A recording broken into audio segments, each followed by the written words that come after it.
जनतेसाठी कुणाशी भेटणारा आपला चॅनल सत्यमुख।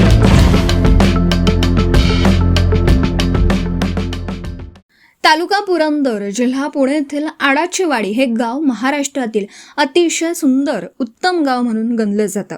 येथील ग्रामपंचायत, नाना नानी पार्क, बगीचे, जिल्हा परिषद शाळा या शाळेत इंटरनॅशनल स्कूलपेक्षाही उत्तम शिक्षण दिलं जातं। इथले विद्यार्थी शिक्षण झाल्यानंतर जगाच्या पाठीवर कुठेही राहू शकतात।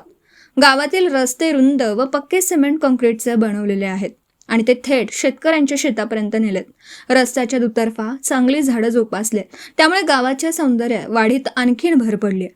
गावाचे आणखीन एक वैशिष्ट्य म्हणजे येथील स्मशानभूमी एखाद्या उच्च हुला लाजवेल असं फार्म हाऊस दिसावं अशी प्रशस्त स्मशानभूमी येते।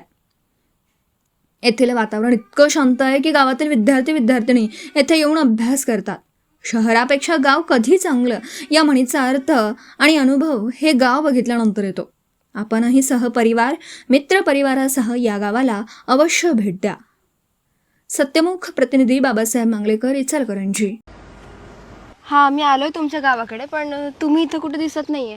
हा या।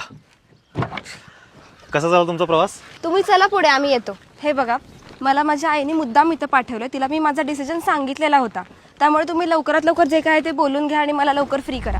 काय बघितलीस ग त्या गावात तू? तिथं धडणार रस्ते असणार आहेत, लाईट नसणार आहे। मी कसं राहणार आहे तिथं? मला नाही लग्न करायचंय। त्या गावात काय असणार आहे? अगं सलोनी, एकदा जाऊन बघून तरी ये। असं बाळ गावावरून जज करायचं नसते। हे बघा, डिसिजन लग्नाचं आहे, त्यामुळे गडबड करू नका आणि तुम्ही एकाच ह्याच्यात सगळ्या गोष्टी डिसिजन घेणार आहेत का? आज तुम्ही मुलगा बघायला असं समजू नका, आज माझं तुम्ही गाव बघा। चला, आणि सगळ्यात पहिलं तुमचं स्वागत आहे आमच्या आडाच्या वाडीमध्ये। हे बघा, हे आमचे गावचे रस्ते आहेत। एवढे चकचकीत रस्ते तर शहरात पण नाही आहेत, आणि ते पण डांबरी नसून सिमेंटचे। आणि हे रस्ते फक्त गावापुरतं मर्यादित नाही आहेत, हे रस्ते आम्ही शेतमळ्यापर्यंत नेलेत, कारण का आमचा बळीराजा त्याचा माल नेताना त्याची गाडी चिखलात अडकू नये म्हणून। आमचा शेतकरी ना राणा सुद्धा गाडीने जातो। ही माझी शाळा, माझ्या पाटी पेन्सिलचं पहिलंच अक्षर इथं गिरवण्यात आलं। ही शाळा आज आधुनिक झाली आहे, इथं मुलं आज टॅबवरती शिकतात।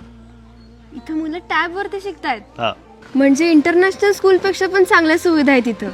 पण एक मात्र आहे, इथल्या मातीचा संस्कार मात्र तोच आहे। आणि या शाळेत मुलं शिकून जगभरात कुठेही जरी गेले तर आपल्या गावाला मात्र विसरले।